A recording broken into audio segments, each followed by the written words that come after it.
Irmãos amados, você pode abrir sua Bíblia lá na carta de Paulo a Tessalonicenses, capítulo 5. 1 Tessalonicenses, capítulo 5. Nós vamos ler até o versículo 11 hoje e vamos estar expondo esse texto, tá, gente? Vamos começar lendo nossa carta que estamos expondo, atualmente é essa de Tessalonicenses. Versículo 1. Irmãos, relativamente aos tempos e às épocas, não há necessidade de que eu vos escreva, pois vós mesmos estáis inteirados com precisão de que o dia do Senhor vem como ladrão de noite. Quando andarem dizendo paz e segurança, eis que lhes sobrevirá repentina destruição, como vêm as dores de parto, a que está para dar à luz, e de nenhum modo escaparão. Mas vós, irmãos, não estáis em trevas, para que esse dia, como ladrão, vos apanhe de surpresa. Porquanto vós todos sois filhos da luz e filhos do dia. Nós não somos da noite, nem das trevas. Assim, pois, não durmamos como os demais. Pelo contrário, vigiemos e sejamos sóbrios. Ora, os que dormem, dormem de noite, e os que se embriagam, é de noite que se embriagam. Nós, porém, que somos do dia, sejamos sóbrios, revestindo-nos da couraça da fé e do amor, e tomando como capacete a esperança da salvação. Porque Deus não nos destinou para a ira, mas para alcançar a salvação mediante nosso Senhor Jesus Cristo, que morreu por nós para que, quer vivamos, vigiemos, quer durmamos, vivamos em união com Ele. Consolai-vos, pois, uns aos outros e edificai-vos reciprocamente, como também estáis fazendo. Vamos orar? Pedir ajuda ao nosso Deus para nos fazer entender. Senhor Deus e Pai, nós oramos em nome de Jesus Cristo, agradecidos em primeiro lugar por estarmos diante do Senhor, reunidos no seu nome, diante da sua palavra. Para a glória do teu santo nome, nós pedimos o auxílio do Espírito Santo, a ajuda do Senhor, na exposição desse texto, no entendimento, Senhor, que o Senhor nos conceda ouvidos abertos e entendimento, olhos espirituais iluminados, para compreendermos mais da tua santa palavra e assim sermos edificados, exortados e educados em sua palavra, em sua justiça. Sejamos conduzidos para sua vontade e por meio da sua palavra escrita. Nós oramos em nome de Jesus Cristo e quem quer comigo diz amém. Louvado seja Deus. Deus é fiel, né, gente? Irmãos amados, a carta de Paulo a Tessalonicenses, uma carta escrita pelo apóstolo Paulo, irmãos, depois de Timóteo, ministro de Cristo, cooperador no ministério do apóstolo Paulo, ter sido enviado por Paulo a Tessalônica, né? Paulo fundou essa igreja e com um tempo depois, apenas por 3 semanas, Paulo esteve lá em Tessalônica, pregou a palavra nos sábados, como era o costume dele. Todo sábado ia à sinagoga, né, que era o lugar onde os judeus se reuniam. E Paulo lá pregou a palavra por 3 semanas, gente. E uma grande igreja nasceu lá. Muito rápido, os irmãos de Tessalônica precisou tirar Paulo de Tessalônica e enviar. Um pouco para frente, Paulo vai a Bereia, depois vai a Atenas. E de Atenas, desejando voltar a Tessalônica, porque tinham tirado ele de lá por causa da perseguição. Paulo foi bastante perseguido, o evangelho foi aceito, mas por outro lado, algumas pessoas invejosas começaram a querer prender e matar Paulo, como tinha feito em Filipos, cidade antes de Tessalônica, que Paulo passou com Silas. Então Paulo queria voltar para saber como que estavam os tessalonicenses, e os tessalonicenses queriam ver Paulo. Por quê? Porque 3 semanas foi pouco para eles compreenderem um pouco mais sobre as Escrituras. Então havia um desejo de ambas as partes, da igreja e de Paulo, de se encontrarem novamente. Paulo, impedido, como nós vimos no capítulo 3, por Satanás de voltar a Tessalônica, Paulo enviou Timóteo, que estava em Bereia, né? Então Paulo enviou, Timóteo retorna com as notícias. E quais foram as notícias? Algumas boas, mas também algumas deficiências da igreja, na fé. Os tessalonicenses tinham algumas dúvidas. Sabe qual era uma delas? É exatamente o assunto que a gente vai tratar hoje, enxergar aqui nesse texto. Era sobre os irmãos que estavam morrendo sem que a promessa chegasse. Qual era a promessa que eles estavam esperando? Era exatamente, muito interessante que você entenda essa introdução. Era exatamente o retorno de Jesus Cristo, a segunda vinda de Jesus Cristo, a volta de Jesus Cristo. O pessoal ouviu que havia ressurreição dos mortos. O pessoal ouviu que havia ressurreição dos mortos. Só que Jesus não voltou até agora, Paulo foi embora, não retorna. Então, Timóteo, pergunta para Paulo, como é que funciona isso aqui? A gente creu no Evangelho, nós somos cheios de fé, de amor, de esperança. Paulo disse que eles se tornaram uma igreja modelo, só que tem um detalhe, os nossos irmãos estão morrendo e Jesus não voltou. Como é que fica essa situação? Foi exatamente o que a gente tratou no capítulo anterior. Jesus não voltou e os irmãos morreram sem Jesus chegar na sua segunda vinda, como era prometida e que era para logo. A Bíblia diz que a volta de Jesus Cristo era para logo. Mas e aí? Então Paulo diz o seguinte: olhe, não se preocupe com relação aos que estão morrendo. Por quê? Porque de modo nenhum os vivos vão preceder os mortos. Foi o que a gente aprendeu do capítulo 4, versículo 13 ao versículo 18. Como será? Paulo explicou. Não, os mortos, Jesus quando voltar, nos aires, nas nuvens, ele vai ressuscitar primeiro os mortos em Cristo e depois vai transformar os vivos com um corpo glorificado, como foi dito em Coríntios, 1 Coríntios capítulo 15. E os dois vão se encontrar e serão unidos a Cristo pela eternidade. Então Paulo explicou, não fique preocupado. Deus vai ressuscitar os que morrem em Cristo. Aprendemos que o bom é morrer em Cristo. Porque morrer sem Cristo é um problema, né? Então, a dúvida seguinte era quando será esse dia? Veja só, quando será esse dia? Aí Paulo vai trazer respostas sobre essa pergunta, entende? Quando é esse dia que Jesus vai voltar, Paulo?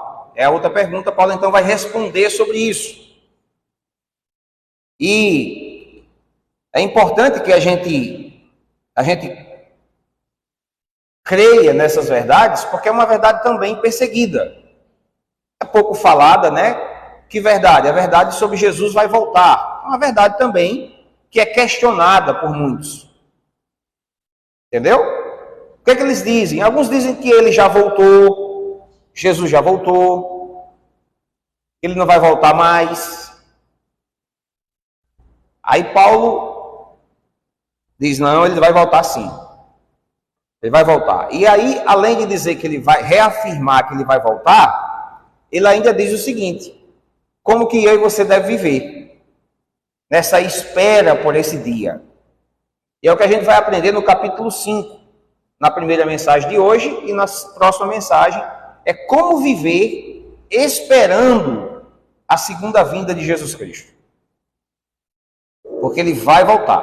Paulo afirma, sim, que ele vai voltar. E aproveita e diz assim, vocês devem viver assim, ó. porque foi para isso que ele destinou vocês. Essa é a resposta.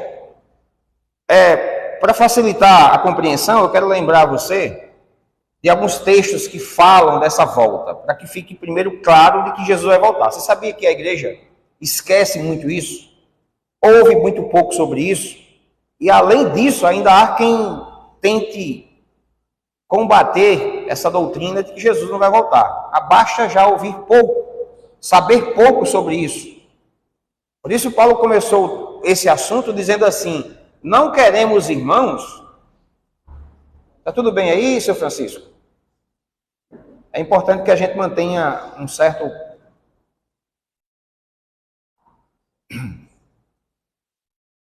Ok.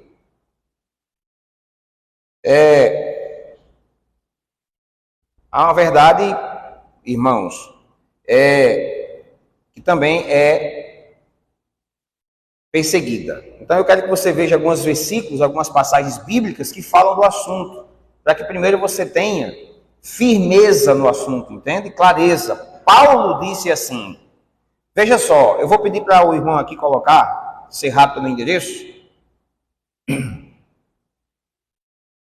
Pronto, o que eu queria tentar ver é exatamente essa movimentação que está muito grande aí, tá, gente?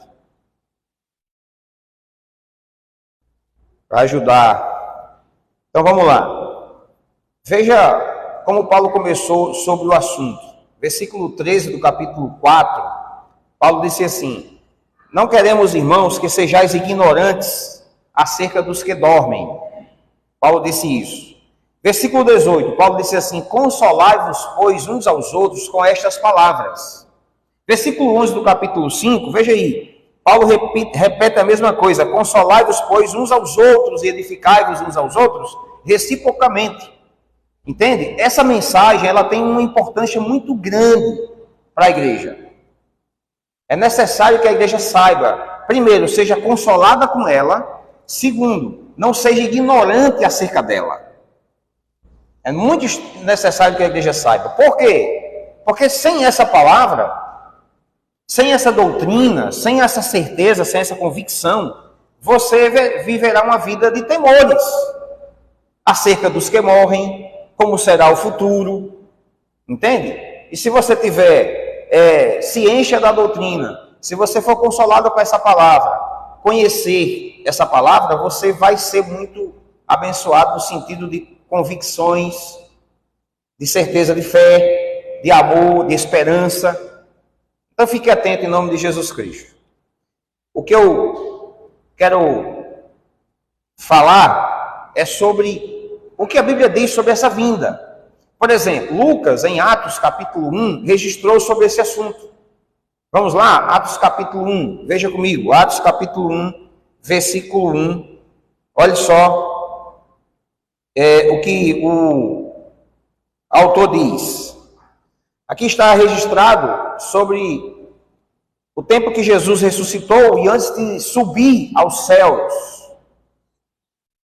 O que foi dito sobre esse momento. Veja só. Escrevi o primeiro livro, o Teófilo, relatando todas as coisas que Jesus começou a fazer e a ensinar. Até o dia em que, depois de haver dado mandamentos por intermédio do Espírito Santo aos apóstolos que escolhera, foi elevado às alturas. A estes também, depois de ter padecido, se apresentou vivo com muitas provas incontestáveis, aparecendo-lhes durante 40 dias e falando das coisas concernentes ao reino de Deus. E comendo com eles, determinou-lhes que não se ausentassem de Jerusalém, mas que esperassem a promessa do Pai, o qual disse ele: de mim ouvistes. Porque João, na verdade, batizou com água, mas vós sereis batizados com o Espírito Santo, não muito depois desses dias. Então os que estavam reunidos lhe perguntaram: Senhor, será este o tempo em que restaurareis o reino a Israel? Falando de tempo. É a mesma pergunta que é feita lá pelos Tessalonicenses, tá? Veja só, versículo 7. Respondeu-lhes: não vos compete conhecer tempos ou épocas que o Pai reservou pela sua exclusiva autoridade, mas recebereis poder ao descer sobre vós e sereis minhas testemunhas, tanto em Jerusalém como em toda a Judéia, Samaria, até os confins da terra. Dita estas palavras, foi Jesus elevado às alturas, à vista deles, e uma nuvem o encobriu dos seus olhos. e estando eles com os olhos fitos no céu, o que eles estavam fazendo, gente? Olhando Jesus subir. Preste atenção. Jesus estava subindo ressurreto. Ele ressuscitou, ficou 40 dias comendo e apresentando a pessoas, apareceu a mais de 500, vivo. E no versículo 10 diz, e estando eles com os olhos fitos no céu, enquanto Jesus subia, eis que 2 varões vestidos de branco se puseram ao lado deles e lhes disseram 2 pontos. Varões, escute, varões galileus, por que estáis olhando para as alturas? Esse Jesus, que dentre vós foi assunto ao céu, virá do modo como viste subir. Então, por favor, não diga que Jesus não vai voltar. Porque está escrito. Isso aqui foi uma apurada investigação feita por Lucas, dizendo, quando Jesus estava aqui nessa terra ressuscitado, que estava subindo, os varões disseram, peraí, não fique olhando, preste atenção, esse que você vê subir, vai voltar. Eu disse a você que ele dá algumas passagens para que você entenda que ele vai voltar. Ok? Porque se você viver nessa terra, irmão, irmã, sem saber que Jesus vai voltar, você vai ter uma fé deficiente. Você precisa saber que Jesus vai voltar. Não queremos, irmãos, que sejas ignorantes acerca desse assunto. Consolai-vos uns aos outros com esse assunto. E o assunto é, sabe o que estava acontecendo lá? O pessoal estava morrendo e sem entender que Cristo iria voltar para consumar, concluir a sua obra, a redenção. Havia uma preocupação por isso.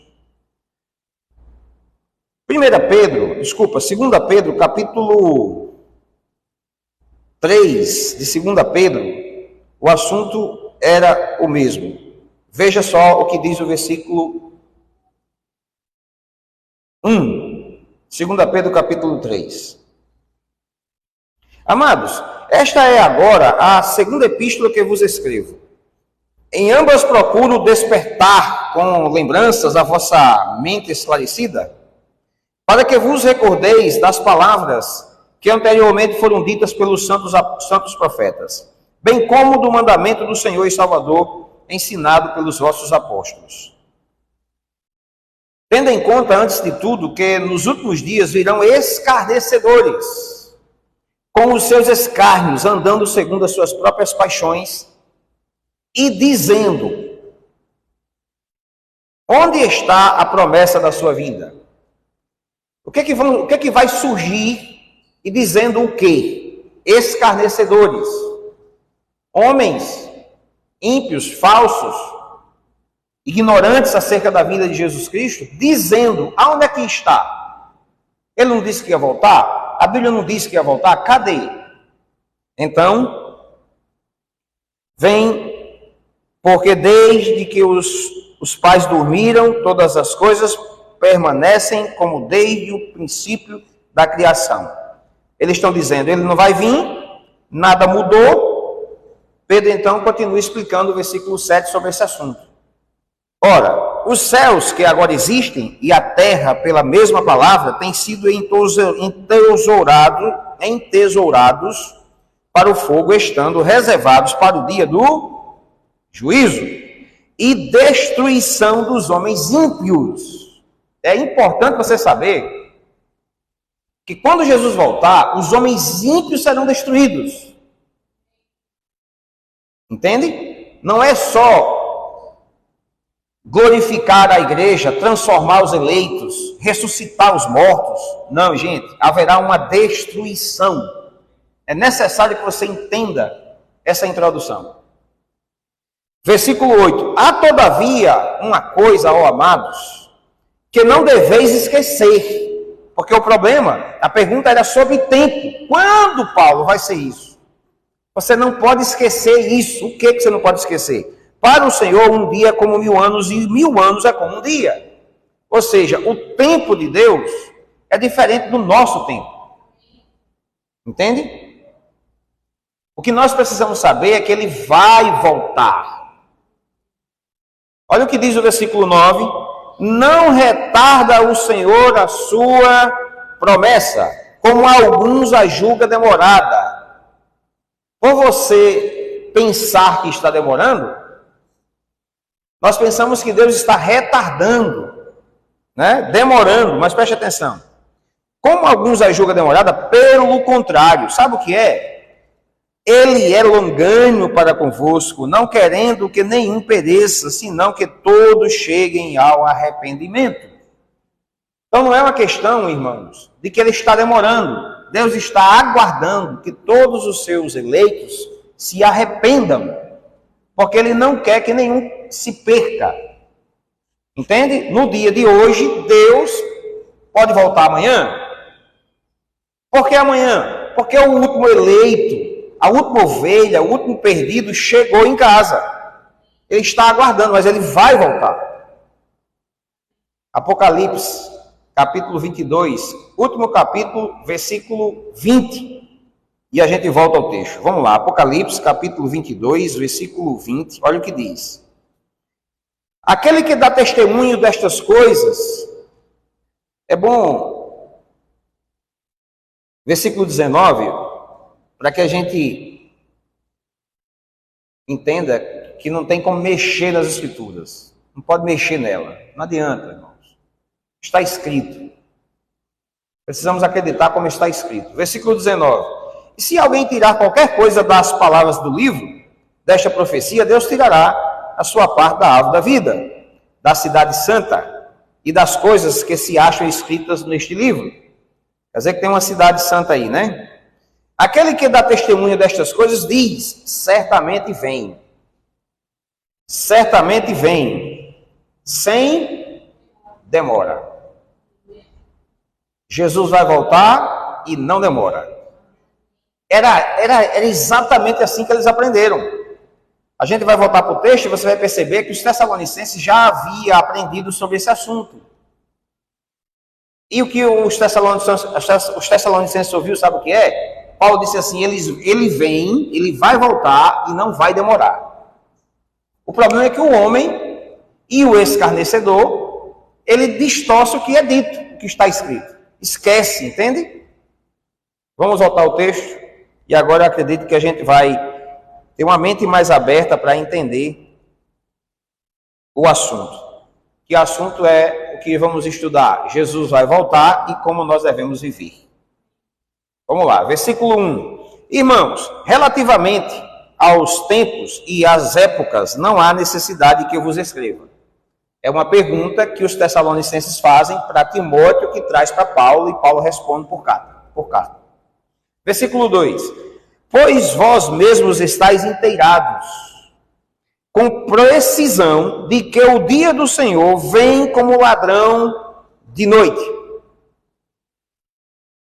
Então isso foi ensinado. Se você voltar para Pedro, você vai ver que Pedro fala essa mesma linguagem.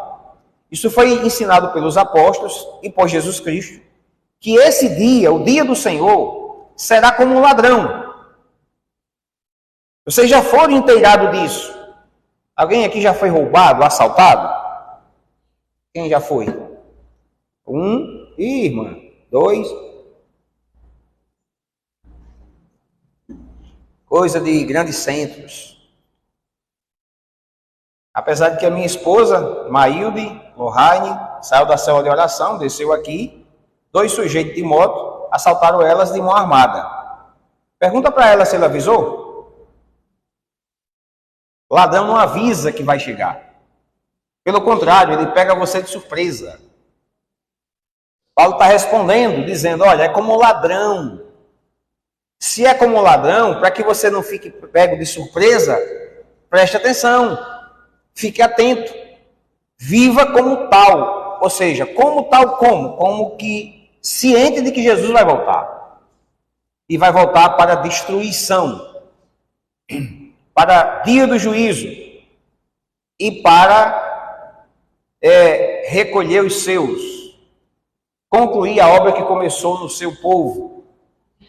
Versículo 3. Quando andarem dizendo, paz e segurança, olha só. Quando andarem dizendo paz e segurança, eu fiz um levantamento e observei o seguinte. Quando você está evangelizando pessoas que não têm o Senhor, ou então quando você está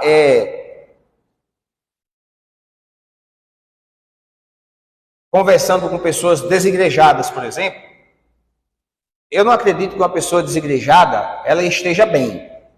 Eu não acredito nisso. Não tem como. Desigrejado, irmãos, está nas mãos de Satanás. Desengrejado, escuta aí, eu vou dizer 3 vezes. Desengrejado está na mão de Satanás. Desigrejado está na mão de Satanás. Por que eu estou dizendo isso? Que base eu tenho para dizer isso? Paulo, quando disse para tirar o sujeito do meio deles e entregar a Satanás, era exatamente tirar da igreja. Filho do meio da igreja, o que está praticando essas coisas, ele vai ficar desigrejado e vai ficar nas mãos de Satanás. Entende? Você sabe o que o desigrejado diz? Está tudo em paz, está tudo em segurança. Ele tem ele abre o sorriso e diz: não está não, filho. Não está não. Não está não. Se você está longe da sua igreja, sem vida de oração, sem vida de ouvir a palavra, sem meditação das escrituras, ou você está certo ou isso aqui que a gente está estudando está errado.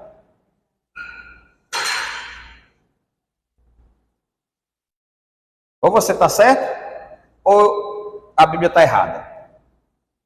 Tá, gente? Preste atenção quando a destruição vai chegar. É quando disserem, está tudo em paz e segurança. Essa é a mensagem falsa do Evangelho. Do falso Evangelho ou do anticristo. Quando andarem dizendo paz e segurança, preste atenção, eis que lhes sobrevirá repentina destruição. Então tem que ficar atento sobre essa paz e essa segurança. Como vêm as dores de parto, a que estar para dar à luz, e de nenhum modo escaparão. Hoje em dia a gente sabe que existem outros métodos, né? Meios para se fazer o parto, cesáreo e assim por diante. Mas na época que Paulo escreveu isso aqui não tinha não, gente. Paulo está dizendo assim, do jeito que a mulher vai sentir dores na hora do parto, será assim no dia que Jesus voltar.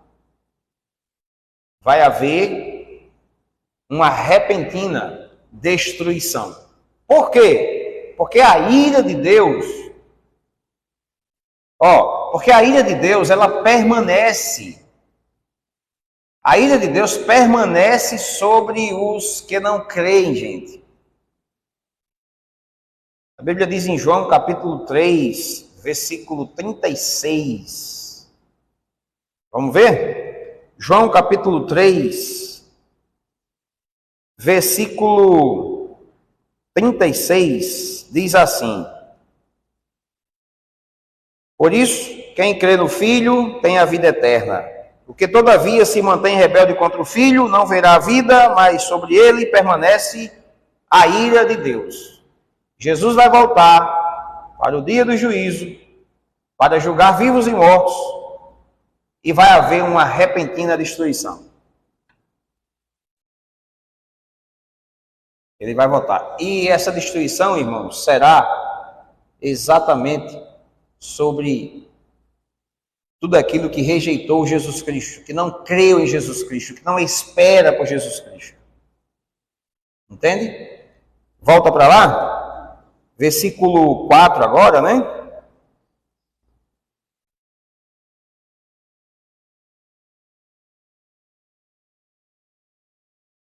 Mas vós, irmãos, esses mais da Bíblia é glorioso, né? Mas vós, irmãos, observe que antes de Paulo falar com a igreja, ele deixou claro o que estava por acontecer nesse dia. Ele vai voltar assim. É exatamente como lhe foi dito. Ele vai voltar e vai acertar contas, e vai julgar, e vai haver destruição. Mas vós, irmãos, não estáis em trevas, para que esse dia, como ladrão, vos apanhe de surpresa. Começou aqui, então, Paulo preparando a igreja a como ela deve viver na espera desse dia. Você não está em trevas. Diga amém alguém aí. A Bíblia diz, em vários lugares, nós não temos tempo para tudo, que nós somos tirados das trevas para o reino do Filho do amor de Deus. Ele nos libertou do império das trevas e nos transportou para o reino do Filho do seu amor. Das trevas, o profeta já dizia, resplandecerá a luz. Ele mesmo resplandeceu em nosso coração. Nós somos tirados das trevas.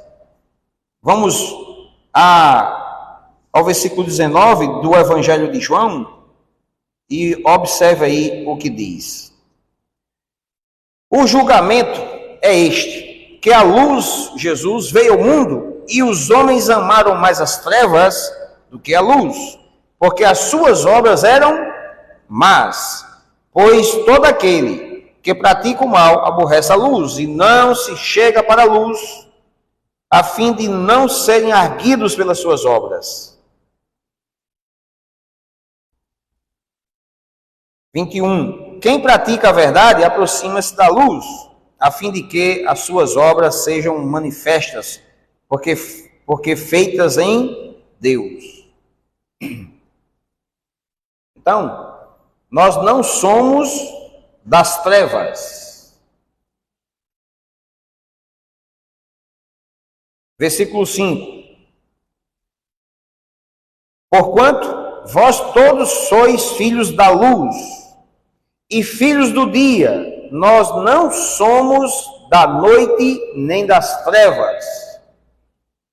Observe que ele está fazendo um contraste entre trevas e dia, luz e trevas, dia e noite. Por quê? É se a pessoa está sem Cristo ou em Cristo. Se a pessoa foi encontrada, entende, gente? Se a pessoa foi regenerada, se a pessoa recebeu Jesus. Versículo 6. Assim, pois, não durmamos como os demais. Você percebe que tem um povo dormindo? E ele diz assim, olha, não durma como os demais. Esse dormir aqui é não ser negligente. Lembra da parábola das virgens?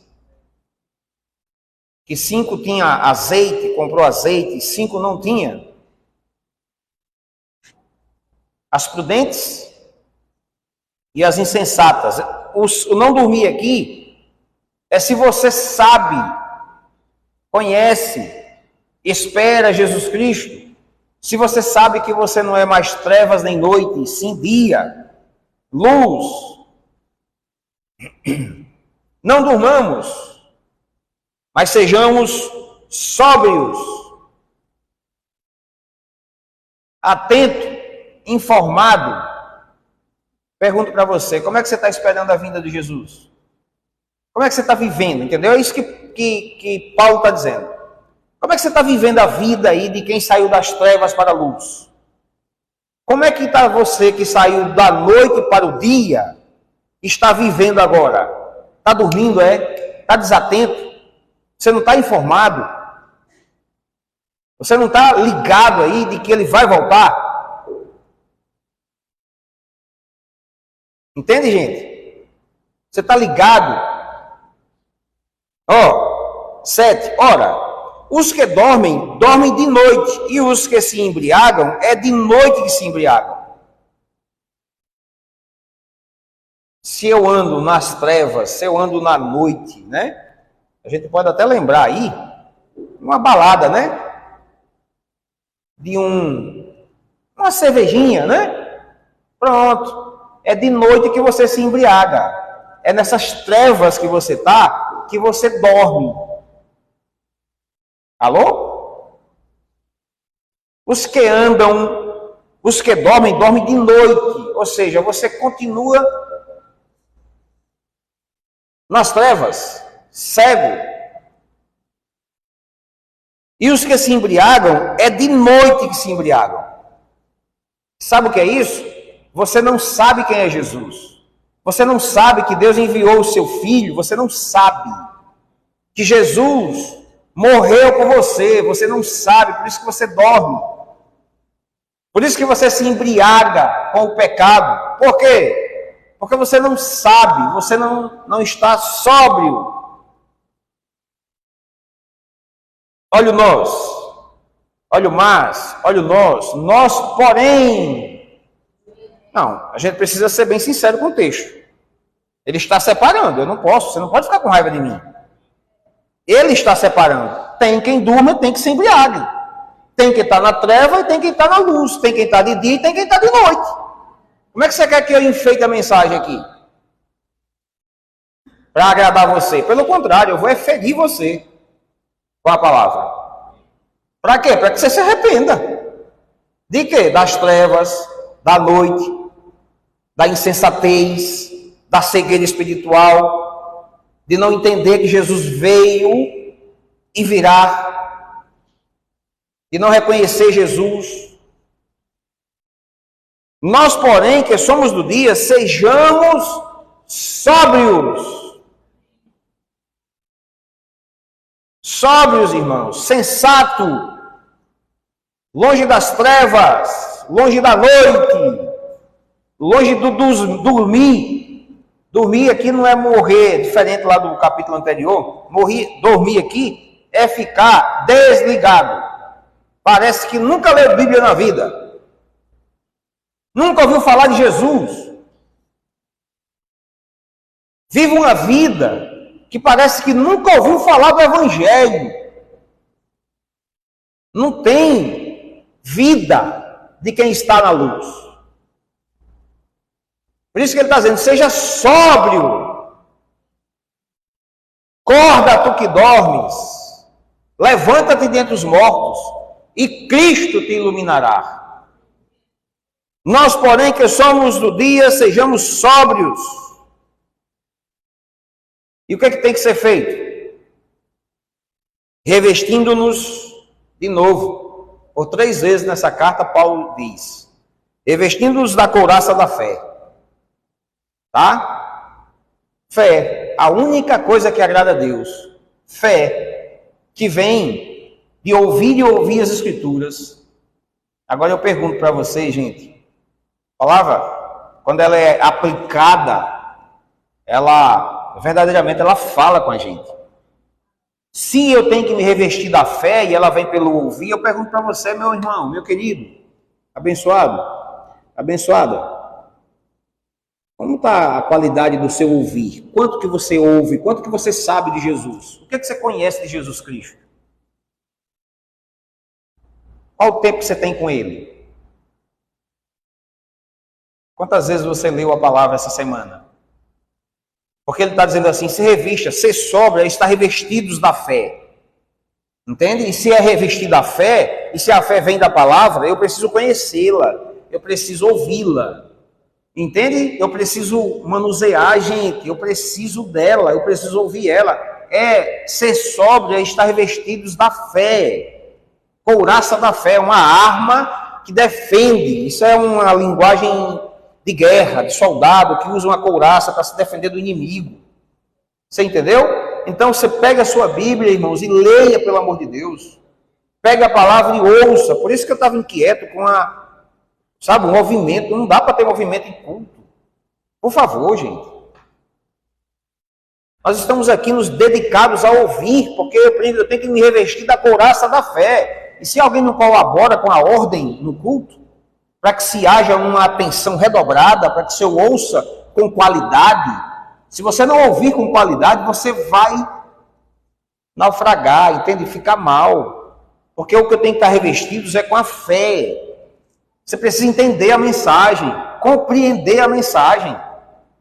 Se você não compreender a mensagem, você vai voltar pior do que você chegou, você não vai crescer, Deus não vai falar com você. E ele está dizendo, olha, se revista da couraça da fé e do amor. Vamos perceber aqui hoje na mensagem, que amor é esse que Paulo está mandando me revestir? O amor aqui, irmãos, existe, eu quero que você lembre de duas palavras, é vertical e horizontal, tá? Porque geralmente a gente quer tratar o amor horizontal, que é esse aqui, né? Ó, é aqui, ó. Tá? Isso aqui não existe não, gente. Desculpa, existe, mas não é por aqui que a coisa começa. Por favor, não troca. Ó, não é por aqui que começa. Esse amor é possível aqui, o amor de Deus é possível no nosso meio, se primeiro você entender ele assim, ó. Se você entender ele assim, que ele caiu de lá, você vai poder amar de verdade. Senão não adianta a hipocrisia. O amor é esse aqui, ó, que caiu de lá, que desceu, que foi derramado no meu coração. Esse amor que Paulo está falando, vocês são amados. Deus amou vocês, é isso que ele está dizendo. Não é o meu amor por minha esposa, não. O amor pela minha esposa, o amor por você, irmãos, depende desse amor que foi derramado aqui. Por isso que Paulo disse assim, eu queria que vocês conhecessem esse amor, a largura, a altura, o comprimento, a profundidade desse amor que foi derramado no coração de vocês. E tomando como capacete a esperança da salvação. Sabe o que ele está dizendo? Você tem certeza da sua salvação? Você tem certeza que Jesus vai voltar e vai levar você para o céu? Você tem certeza da glória de Deus? Você tem certeza? Se você tem certeza, convicção, firmeza de que você é um salvo, alô? Você está com capacete. Capacete a gente usa para não se machucar. Tá? Então, eu preciso saber. Nós precisamos saber. Paulo está dizendo, se revista com o capacete da esperança da salvação. O que Cristo fez por nós, irmãos? Olha se não é isso. Eu quero que você observe, versículo 9 e 10. Muito importante. Paulo diz, olha, ele vai voltar assim. Vocês só fiquem atentos, porque vocês não são da noite nem das trevas. Você é do dia e da luz. E ele separa. Esse apóstolo, Paulo, o líder da igreja de Tessalônica, irmãos, não dá para questionar, foi Deus que escolheu, tá? Você pode questionar até o meu pastoreado, o meu ministério, você pode questionar, mal de Paulo não. Pode questionar o meu, tá? O dele não. Porque é inspirado, 50% da nova aliança. Ele tinha um zelo e um amor tão grande por esse povo, ensinando o que está ensinando, e ainda tem pessoas que rejeitam a mensagem de Paulo. A mensagem expositiva, ela é Deus falando com você. Ela não é difícil eu me meter aqui. É mais difícil. Porque eu estou expondo a Bíblia. Veja só, porque Deus não nos destinou para a ira. Ó, trevas e noite, dia e luz.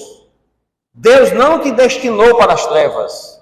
Deus te destinou para a salvação. Deus não te destinou para a perdição, mas para a salvação. Mas para alcançar, boa noite, destinado. Boa noite, destinada. Destinado. Como é bom saber que tem destinado para a salvação. Porque se eu não soubesse que não tinha destinado para a salvação, eu não pregaria mais. O que me dá ânimo para pregar é porque eu sei que tem pessoas destinadas para a salvação. Porque se não tivesse, nenhum queria. Mas como tem pessoas que soberanamente Deus traz a sua presença, nós fazemos a pregação com alegria. Deus tem pessoas destinadas para serem salvas nesse mundo. Por isso nós pregamos com alegria. Vou dizer de novo, Deus tem pessoas destinadas para a salvação. Por isso sou pregador do Evangelho. Com alegria, porque Ele destinou pessoas. E seja muito feliz se Deus destinou você. Para ser do dia e não da noite. Para ser da luz e não das trevas. Louvado seja Deus. Para alcançar a salvação mediante nosso Senhor Jesus Cristo. Como isso é puro. Como isso é suficiente.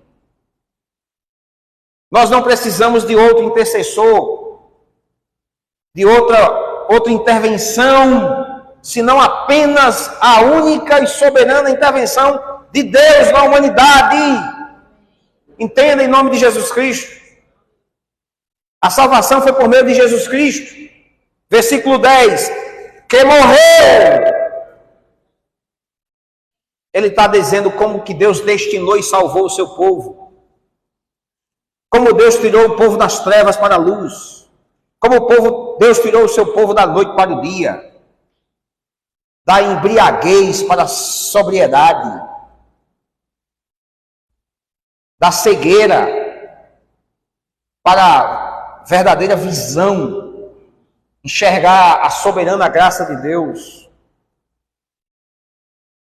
Que morreu, olha o que Deus fez, destinou pessoas e morreu por esses destinados. Alô, aleluia!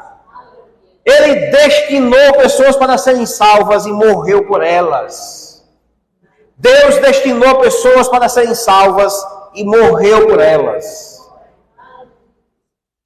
É isso que a Bíblia diz. Mateus 1, 21. Ela terá um filho e porás o nome de Jesus, e Jesus salvará o seu povo, não o mundo todo, mas o seu povo. Não o mundo todo. Alô? Não foi por todo mundo. No sentido de todas as pessoas. Foi por mundo todo. Sabe por quê? Por mundo todo? Porque ele tem gente em tudo que é lugar do mundo. Mas não todo mundo que habita no mundo. Pai, eu rogo pelos que me destes. Eu rogo pelos que tu me destes. Não rogo pelo mundo. Efésios capítulo 5, versículo 25 diz que Deus amou, maridos, amai as vossas esposas, como Deus amou, Cristo amou a igreja.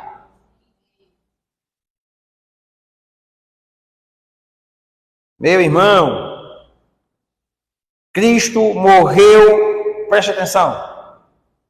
Vamos lá, todo mundo vamos dizer isso aqui? Quando você chegar aqui nessa palavrinha aqui, ó. Não, filho, eu estou lá em Tessalonicenses, versículo 10.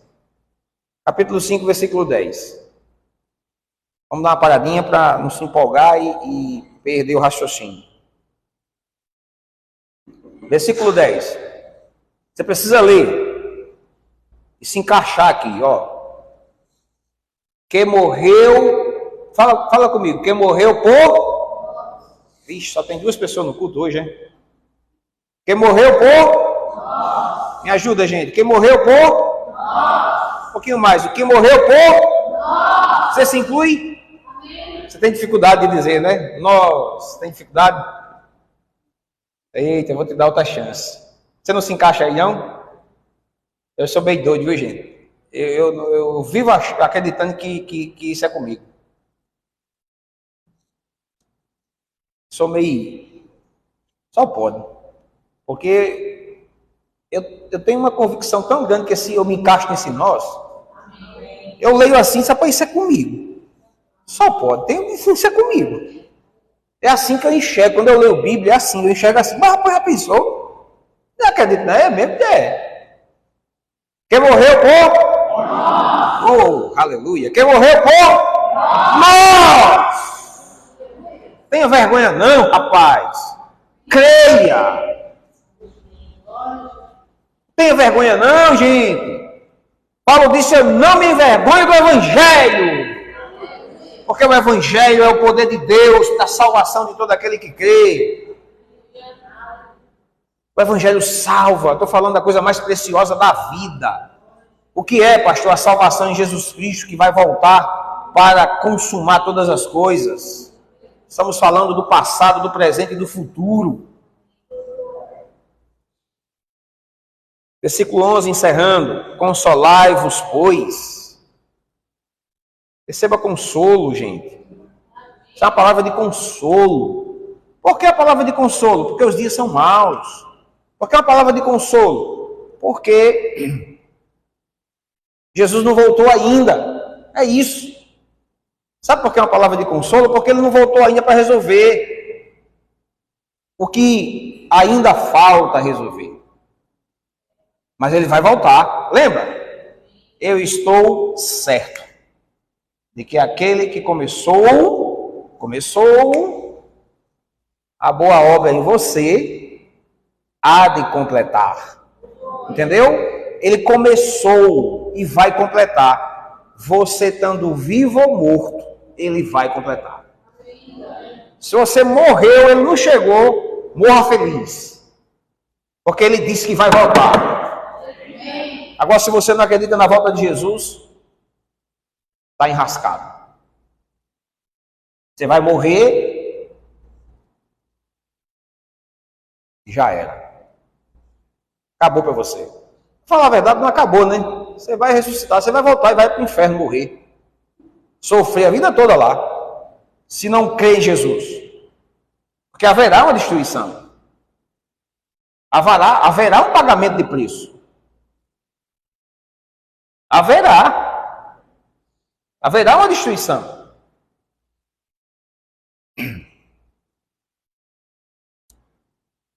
Louvado seja Deus, louvado seja o Senhor que vai voltar, que nos salvou, que nos destinou.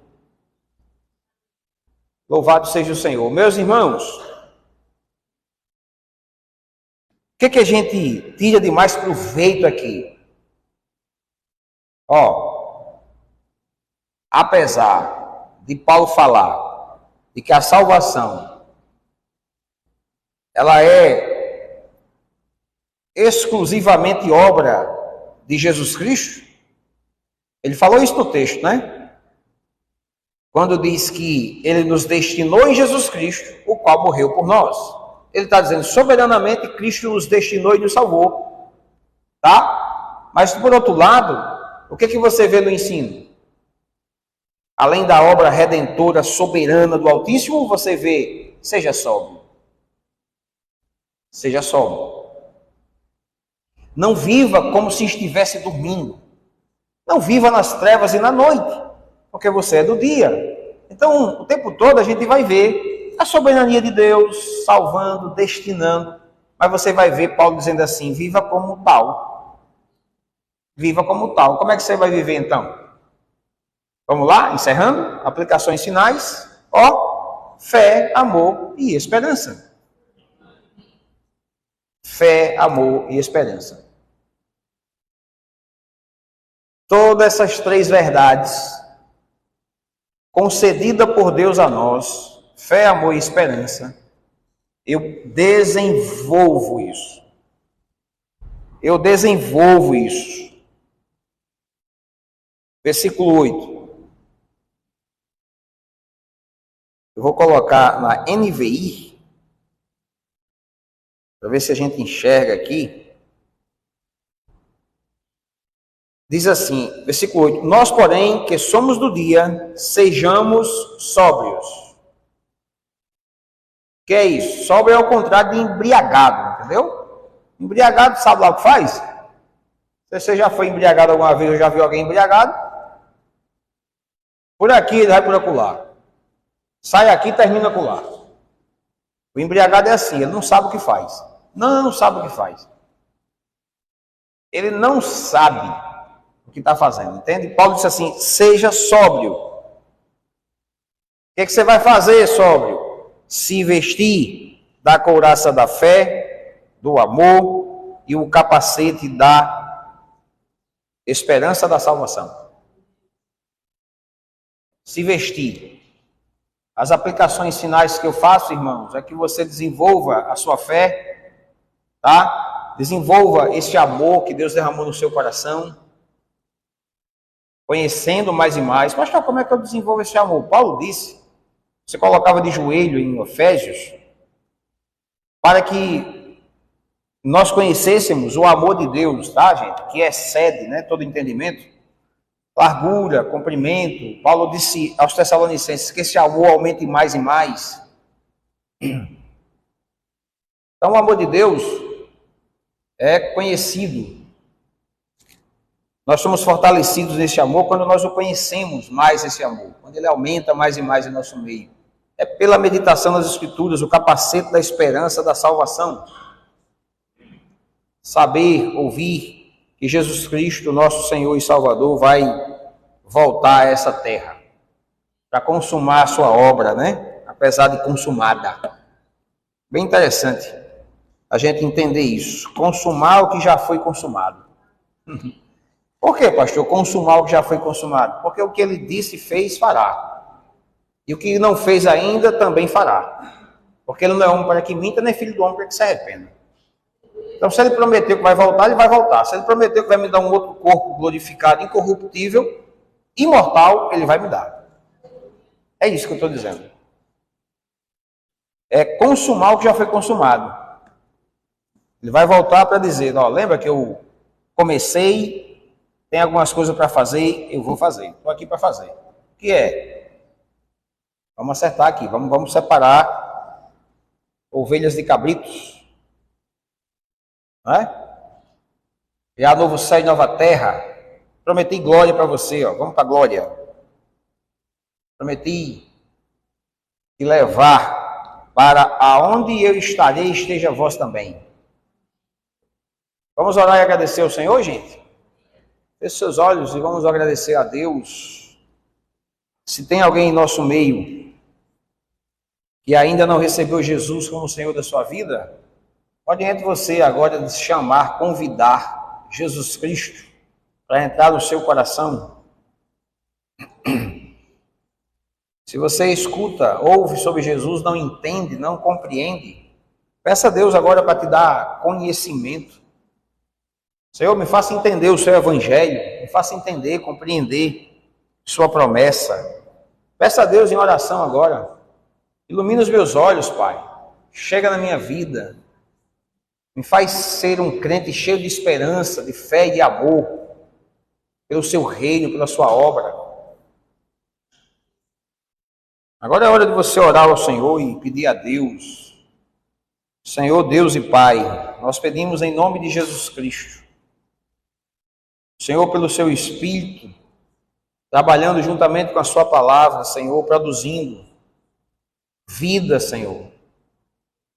Em nome de Jesus Cristo, regenera corações, ilumina os olhos espirituais, faz milagres, Senhor. Diz a sua palavra que entre os nascidos de mulher ninguém é maior do que João, mas no seu reino o menor é maior do que João. Regenera, Pai. Opera milagres no nosso meio hoje de noite. Chega, Senhor, atende a oração daquele que suplica, aquele que busca, que invoca o seu nome. Só é rico para com aqueles que invocam. Eu intercedo, Pai, em nome de Jesus Cristo, pelos nossos ouvintes.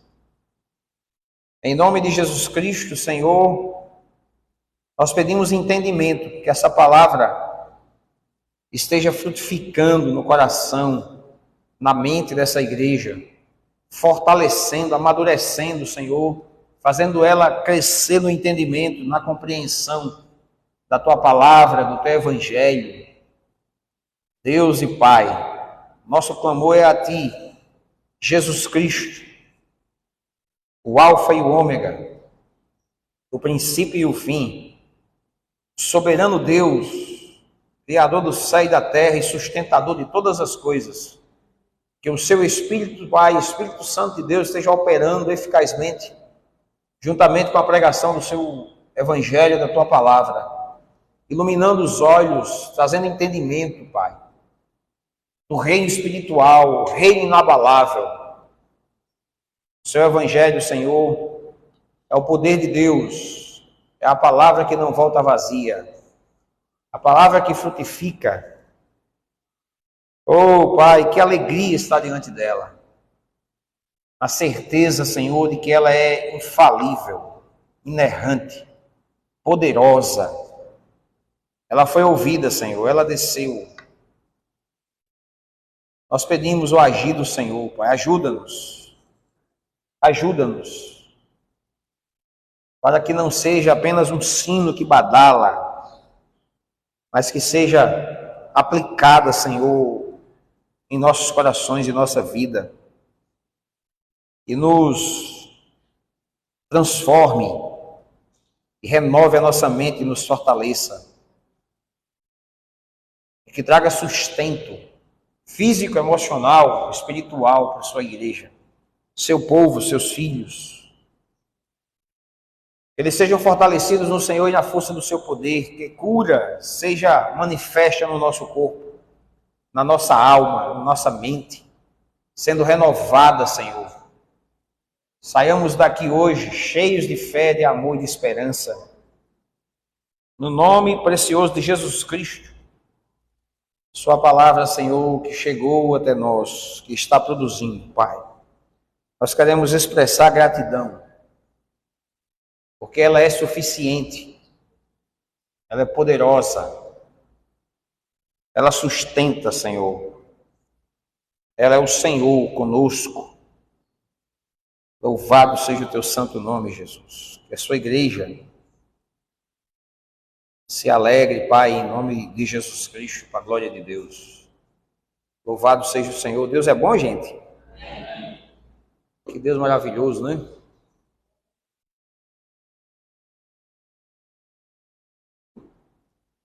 Louvado seja Deus.